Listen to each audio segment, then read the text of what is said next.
જે અભિમાન કરે તે હારે। એક ગામમાં એક પંડિત હતા। તે ભણેલા ગણેલા ઘણું, પણ જ્ઞાન પચેલું નહીં।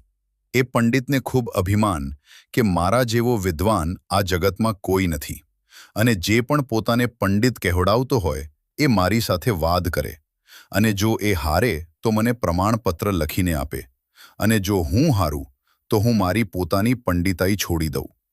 ઘણા વિદ્વાનોને એને જીત્યા।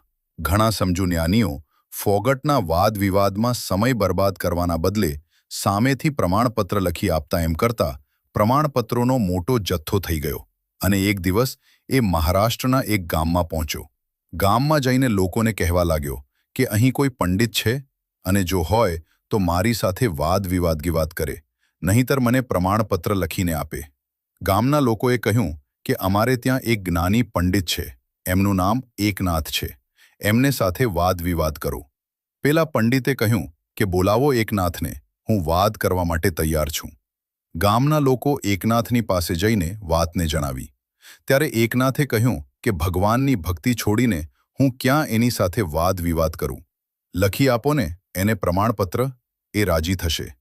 આ વાત પેલા પંડિતને ખબર પડી એટલે એ એકનાથના ઘરે આવ્યો, અને આવીને એકનાથને કહ્યું કે ગમે તેમ કરીને તમારે મારી સાથે વાદ વિવાદ કરવો પડશે। તમે તમારો કોઈ પણ પક્ષ મૂકો, હું તેનું ખંડન કરીશ। ખંડન ના કરી શકું તો હું પંડિત નહીં। છેવટે એકનાથે કહ્યું કે મારો પક્ષ એ છે કે આ પંડિતજી મોટા જ્ઞાની, સંસ્કારી અને ખાનદાની ઘરના લાગે છે। હવે તમારે જે ખંડન મંડન કરવું હોય તે કરો। પેલો પંડિત તો બરાબર ફસાઈ ગયો। એના માટે તો જાણે એક બાજુ નદી અને બીજી બાજુ વાઘ એવી હાલત થઈ। હવે જો એકનાથની વાતને ખોટી ઠરાવે તો પોતે પંડિત નથી એવું સિદ્ધ થાય, અને જો એ વાતનું ખંડન ના કરે તો પોતે હારે। છેવટે એ પંડિતે પોતાનો પરાજય સ્વીકાર્યો। ગામના લોકોએ એકનાથના વિજયને વધાવ્યો। એકનાથે પંડિતજીની ખૂબ આગતા સ્વાગતા કરી અને સમજાવ્યા કે જ્ઞાન જેમ જેમ વધે તેમ તેમ નમ્રતા વધવી જોઈએ। જ્ઞાનનું ફળ એ પાપથી અટકવું છે, વધારવું નહીં। જ્ઞાન એ પ્રમાણપત્રો માટે નથી, પરંતુ આત્મકલ્યાણને માટે છે। પંડિતને પોતાની ભૂલ સમજાઈ અને એ વાતનો સ્વીકાર કર્યો। ત્યાર પછી એ પંડિત ક્યારેય પણ પોતાના જ્ઞાનનો અભિમાન કરતો નથી।